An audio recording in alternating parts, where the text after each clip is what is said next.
السلام عليكم ورحمة الله وبركاته. أهلا بكم أعزائي في حلقة جديدة من حكايات القرآن. قصتنا اليوم هي أول قصة في تاريخ البشرية، قصة البداية، قصة خلق أبينا آدم عليه السلام وعداوة إبليس له ولذريته إلى يوم القيامة. يقول الله تعالى في سورة البقرة: وإذ قال ربك للملائكة إني جاعل في الأرض خليفة. الله سبحانه وتعالى أخبر ملائكته أنه سيجعل في الأرض خليفة، أي مخلوق يعمر الأرض ويقيم فيها شرع الله.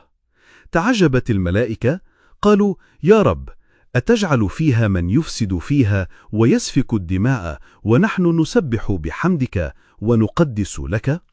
فأجابهم رب العالمين: إني أعلم ما لا تعلمون.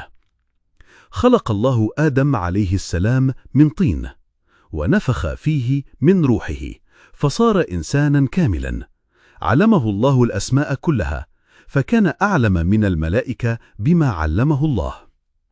ثم جاء الأمر العظيم، أمر الله ملائكته أن يسجدوا لآدم عليه السلام سجود تكريم، لا سجود عبادة.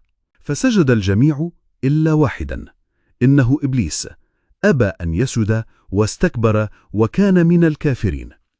قال تعالى في سورة الأعراف: قال ما منعك ألا تسجد إذ أمرتك؟ قال أنا خير منه، خلقتني من نار وخلقته من طين.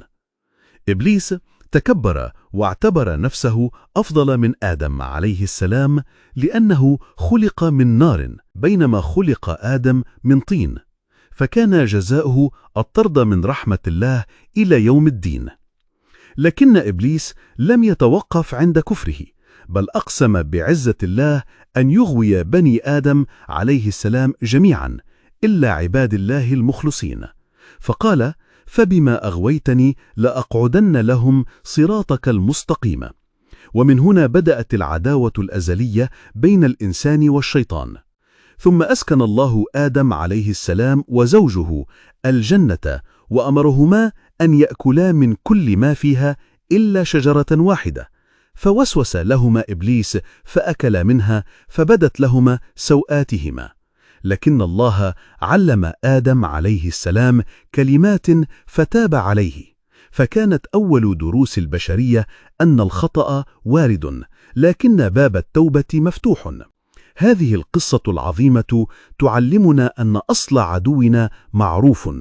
إبليس لن يتوقف عن إغوائنا، لكنه لا يملك علينا سلطانا إذا تمسكنا بذكر الله وطاعته. فلنكن من عباد الله المخلصين الذين وعدهم ربهم بالنجاة.